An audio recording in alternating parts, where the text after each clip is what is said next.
నమస్తే.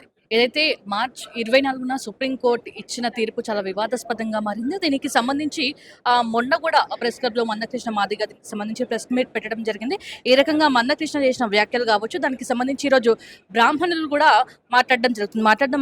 మనతో మాట్లాడడానికి బ్రాహ్మణులున్నారు. వారిని అడిగి మరిన్ని విషయాలు తెలుసుకుందాం. అన్న చెప్పండి. నేను స్ట్రెయిట్‌గా అడుగుతున్నా. ఏదైతే సుప్రీంకోర్టు ఇచ్చిన తీర్పును మీరు సమర్థిస్తున్నారా? వ్యతిరేకిస్తున్నారా? 100% సుప్రీంకోర్టు ఇచ్చినటువంటి తీర్పును మేము సమర్థిస్తా ఉన్నాం.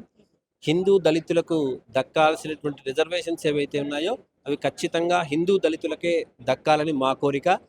వీటి పేరు మీద దళిత క్రిస్టియన్లు ఈ రిజర్వేషన్లు పొంది మా దళితులు చాలా లాస్ అయిపోతా ఉన్నారు. కాబట్టి సుప్రీంకోర్టు తీర్పును ఖచ్చితంగా స్వాగతిస్తా ఉన్నాం.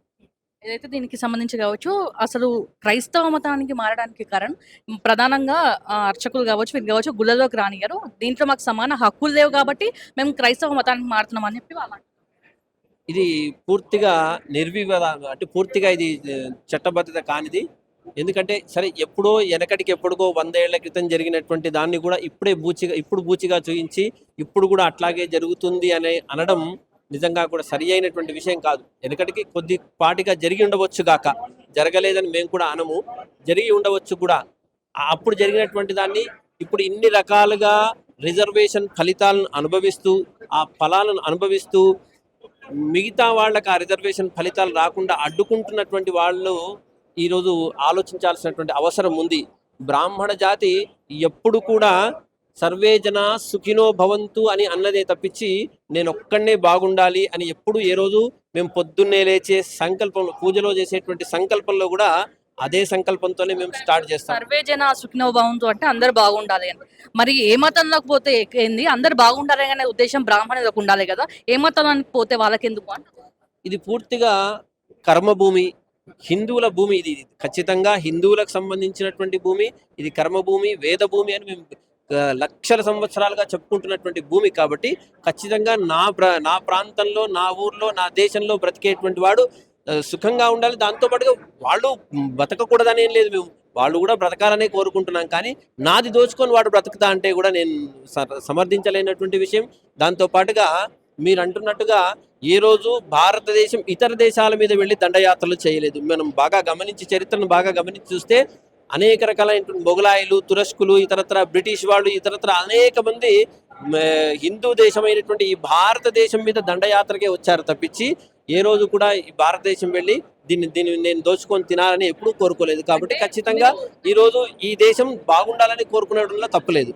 అంటే మీరు చూసిండొచ్చు అన్న, ఏదైతే ఇది సుప్రీంకోర్టు తీర్పు వచ్చిన తర్వాత మందకృష్ణ మాదిగనే కాకుండా చాలా మంది మాట్లాడడం జరిగింది. స్టూడెంట్స్ కావచ్చు, వేరే సంఘాల నాయకులు కావచ్చు, వాళ్ళు మాట్లాడడం జరిగింది. వాళ్ళు ఏమంటున్నారంటే మా కష్టం మీకు తెలవాలి, మా బాధ మీకు తెలవాలి, బ్రాహ్మణులకి మేము దళితులమని చాలా చిన్న చూపు చూపిస్తారు. ఒక బ్రాహ్మణ వ్యక్తి దళితుల ఇంట్లో పోయి అన్నం తింటారా? ఒక బ్రాహ్మణ వ్యక్తి దళితులకి ఏ రకంగా చూస్తారు అని చెప్పేసి కూడా ప్రశ్నించడం జరుగుతుంది. మీరు ఒక రోజు చెప్పులు కుట్టండి, డప్పులు కొట్టండి, బొందలు తవ్వండి, మేము ఒక రోజు పూజ చేస్తామని వాళ్ళు అంటారు. ఇది ఈ రోజు వచ్చినటువంటి సమస్య కాదు. ప్రతి వందల సంవత్సరాలుగా కొందరు కొన్ని రకాలుగా పనులు చేస్తూ ఉన్నారు. కాబట్టి అప్పటి నుంచి విభజనగా వచ్చింది. ఇప్పుడు ఎంతమంది ఇతరులు వ్యాపారాలు చేసుకోవడం లేదు. మీరు అంటున్నారు సహజంగా ప్రతి కులంలో అది బ్రాహ్మణులనే అంటలేను, ప్రతి కులంలో కూడా ఒక కులం, ఆ కులంలో ఉపశాఖలకు వాళ్ళ పిల్లలు కూడా ఇచ్చుకోరు. ఇది మన హిందుత్వంలోనే ఉంది. కమ్మలే అనుకోండి, కాపులే అనుకోండి, గొల్లలే అనుకోండి, వాళ్ళకు ఉండేటువంటి ఉపశాఖకు ఇచ్చినటువంటి అమ్మాయిలను తెచ్చుకోవడం కానీ, ఉపశాఖకు అబ్బాయిని ఇవ్వడం కానీ ఇట్లాంటివి కూడా చేసుకోరు. అంటే ఎవరి స్వతంత్రము, ఎవరి స్వయం ప్రతిపత్తి వాడు అనుభవించాలనేటువంటి కోరిక తప్పించి ఇక్కడ వాళ్ళ ఇంట్లో తింటే ఏమవుతుంది, వాళ్ళ ఇంట్లో తిరగపోతే ఏమవుతుంది. ఇప్పుడు మా బ్రాహ్మణ సమాజంలోనే అనేకమైనటువంటి ఉపశాఖలు ఉన్నాయి. ఈ ఉపశాఖల్లో దాదాపు గత 10-20 సంవత్సరాల దాకా ఒక ఉపశాఖ నుంచి ఇంకో ఉపశాఖకు పిల్లలు ఇచ్చే పరిస్థితులు లేవు. ఇప్పుడు పరిస్థితులు మారుతా ఉన్నాయి. ఇప్పుడు చాలా మంది బ్రాహ్మణులు ఆ ఉపశాఖల్లో పెళ్లిళ్ళు కూడా చేసుకుంటా ఉన్నారు. గ్లోబలైజేషన్ విషయంలో ఇప్పుడు మా బ్రాహ్మణులు కూడా ఇప్పుడు అమెరికా వెళ్ళి అనేక రకాలైనటువంటి ఉద్యోగాలు చేస్తా ఉన్నారు. అక్కడ ఎవరిని పెళ్లి చేసుకుంటున్నారు కదా, అక్కడ ఎక్కడెక్కడో భోజనాలు చేస్తున్నారు కదా, చేస్తలేరని అనట్లేదు కదా. ఇక్కడ ఉండేటువంటి అనేక రకాలైనటువంటి ఉద్యోగాల్లో ఉండేటువంటి బ్రాహ్మణులు అవసరం పడితే హోటల్లో తింటుండవచ్చు కాక, ఇంకా ఇతరత్ర తోటి ఉద్యోగస్తులతో కూర్చొని తింటున్నారు కదా. ఎక్కడ తినకుండా నేను ఒక్కడిని పక్కకు వెళ్ళి తింటా? ఏమైనా అర్చక వృత్తిలోనో పురోహిత వృత్తిలో ఉన్నటువంటి వాడు ఏ ఇంట్లో వెళ్ళి తినడు. తన ఇంట్లో తప్పించి ఇంకో ఇంట్లోకి వెళ్ళి తినే సాహసం చెయ్యడు. వాడికి కొన్ని కట్టుబాట్లు, కొన్ని నియమాలు ఉన్నాయి. ఎందుకున్నాయి అంటే అది స్వతహాగా ఒక కలెక్టర్ అంటే ఈ విధంగా ఉండాలి, ఈ ఈ చదువుకొని వస్తేనే కలెక్టర్, నేను కూడా కలెక్టర్ అవుతా అంటే అది కుదరదు కదా. కాబట్టి పురోహితుడికి కానీ ఒక అర్చకుడికి కానీ కొన్ని నియమాలు మన శాస్త్రాలు విధించి ఉన్నాయి. ఆ నియమాలు విధించినటువంటి వాళ్ళందరి దగ్గర అందరూ భోజనం చేస్తా ఉన్నారు, దానిలో ఇబ్బంది లేదు. అంటే భారత రాజ్యాంగం ప్రకారం మన మందకృష్ణ మాదిగ మాట్లాడిండు 14, 15, 25 ఏదైతే ఉందో అది ఏ కులాలు ఏ మతాల వాళ్ళు వాళ్ళ ఇష్టం వచ్చినట్టు వాళ్ళు ఉండొచ్చు అని చెప్పేసి చెప్పడం జరిగింది. మరి దాన్ని ఎట్లా చూస్తారు? రాజ్యాంగానికి విరుద్ధంగా సుప్రీంకోర్టు తీర్పు ఇచ్చింది అనేసి అంటున్నారు. ఇది రాజ్యాంగ విరుద్ధంగా ఎందుకు అవుతుందండి? ఖచ్చితంగా దళితులు ఇన్ని రోజులు దగా పడ్డారని మీరే కదా అన్నది. దళితులు ఇన్ని రోజులు ఎలాంటివి తీసుకోలేదనే కదా మీరు ఇన్ని రోజులు అన్నది. కాబట్టి ఖచ్చితంగా సుప్రీంకోర్టు ఇచ్చినటువంటి తీర్పు నిజంగా స్వాగతించదగ్గది, దానిలో సందేహం లేదు. ఖచ్చితంగా హిందూ దళితులు ఎవరైతే ఉన్నారో వారికి ఫలాలు అందాల్సిందే. ఇన్ని రోజులుగా అందలేదు, కొన్ని వెళ్ళిపోయాయి. కాబట్టి నేను ఒక చిన్న ఉదాహరణ చెప్తాను. ఒక బీసీ వ్యక్తి ఒక ఎస్సీ అమ్మాయిని పెళ్లి చేసుకున్నాడు అనుకుందాం. ఒక వార్డులో కౌన్సిలర్గా పోటీ చేయాల్సి వస్తే వాళ్ళిద్దరూ పోటీ చేయాల్సి వస్తుంది. ఒక రిజర్వ్డ్ స్థానం కింద వస్తే, ఒక ఎస్సీకి రిజర్వ్డ్ స్థానం వస్తే భార్య పోటీ చేస్తుంది, లేదు బీసీగా వస్తే ఈయన పోటీ చేస్తుంది, జనరల్గా వస్తే కూడా ఇద్దరు చేస్తున్నారు. మరి ఇది ఎక్కడ న్యాయం? మరి ఎక్కడో చోట మరి ఈ ఎస్సీ అమ్మాయిని పెళ్లి చేసుకునేందుకు, బీసీ వాడిని పెళ్లి చేసుకునేందుకు ఈమె కూడా బీసీ కన్వర్ట్ కావచ్చు కదా. మరి అక్కడేమో వాళ్ళు కన్వర్ట్ కారు.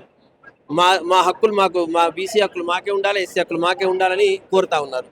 మరి ఇది కూడా అంతే. మా హిందూ దళితులు ఎవరైతే ఉన్నారో వాళ్ళకు ఉండేటువంటి హక్కులు మాకు ఇవ్వాలని మేము కోరుతా ఉన్నాం. అసలు ఎందుకన్నా మన హిందువులే ఎందుకు క్రిస్టియానిటీగా మారుతున్నారు? ఏ ముస్లిమ్స్ వీళ్ళు మాట్లాడొచ్చు, మారొచ్చు కదా, మన హిందువుల మీద ఎందుకు పడుతుంది క్రిస్టియానిటీ? ఇది ఈ రోజు జరిగినటువంటి కాదు. బ్రిటిషర్లు చూపించిన, ఇంతకుముందు మా పెద్దలు చెప్పారు, బ్రిటిషర్లు చూపించినటువంటి ఒక మార్గం ఇది. అప్పట్లో బ్రిటిషర్లు ఈ భారతదేశాన్ని విచ్ఛిన్నం చేయాలంటే ఈ కులాల ప్రాతిపదికన వీళ్ళని కూడగొడితే తప్పకుండా ఈ భారతదేశాన్ని స్వాధీనం చేసుకోవచ్చని వాళ్ళు పన్నాగంలో, ఇంకా అదే పన్నాగంలో మనం ఉండిపోయాం. కాబట్టి ఇటువంటి ఇబ్బందులు ఉన్నాయి. ప్రతి కులంలో కూడా ఒక కులం, ఆ కులంలో ఉపశాఖలకు వాళ్ళ పిల్లలు కూడా ఇచ్చుకోరు. ఇది మన హిందుత్వంలోనే ఉంది. కమ్మలే అనుకోండి, కాపులే అనుకోండి, గొల్లలే అనుకోండి, వాళ్ళకు ఉండేటువంటి ఉపశాఖల్లో ఉపశాఖకు ఇచ్చినటువంటి అమ్మాయిలను తెచ్చుకోవడం కానీ, ఉపశాఖకు అబ్బాయిని ఇవ్వడం కానీ ఇట్లాంటివి కూడా చేసుకోరు. అంటే ఎవరి స్వతంత్రము, ఎవరి స్వయం ప్రతిపత్తి వాడు అనుభవించాలనేటువంటి కోరిక తప్పించి ఇక్కడ వాళ్ళ ఇంట్లో తింటే ఏమవుతుంది, వాళ్ళ ఇంట్లో తిరగబోతే ఏమవుతుంది. ఇప్పుడు మా బ్రాహ్మణ సమాజంలోనే అనేకమైనటువంటి ఉపశాఖలు ఉన్నాయి. ఈ ఉపశాఖల్లో దాదాపు గత 10-20 సంవత్సరాల దాకా ఒక ఉపశాఖ నుంచి ఇంకో ఉపశాఖకు పిల్లలు ఇచ్చే పరిస్థితులు లేవు. ఇప్పుడు పరిస్థితులు మారుతా ఉన్నాయి. ఇప్పుడు చాలా మంది బ్రాహ్మణులు ఆ ఉపశాఖల్లో పెళ్లిళ్ళు కూడా చేసుకుంటా ఉన్నారు. గ్లోబలైజేషన్ విషయంలో ఇప్పుడు మా బ్రాహ్మణులు కూడా ఇప్పుడు అమెరికా వెళ్ళి అనేక రకాలైనటువంటి ఉద్యోగాలు చేస్తా ఉన్నారు. అక్కడ ఎవరిని పెళ్లి చేసుకుంటున్నారు కదా. అక్కడ ఎక్కడెక్కడో భోజనాలు చేస్తున్నారు కదా, చేస్తలేరని అనట్లేదు కదా. ఇక్కడ ఉండేటువంటి అనేక రకాలైనటువంటి ఉద్యోగాల్లో ఉండేటువంటి బ్రాహ్మణులు అవసరం పడితే హోటల్లో తింటుండవచ్చు కాక, ఇంకా ఇతరత్ర తోటి ఉద్యోగస్తులతో కూర్చొని తింటున్నారు కదా. ఎక్కడ తినకుండా నేను ఒక్కడిని పక్కకు వెళ్ళి తింటా? ఏమైనా అర్చక వృత్తిలో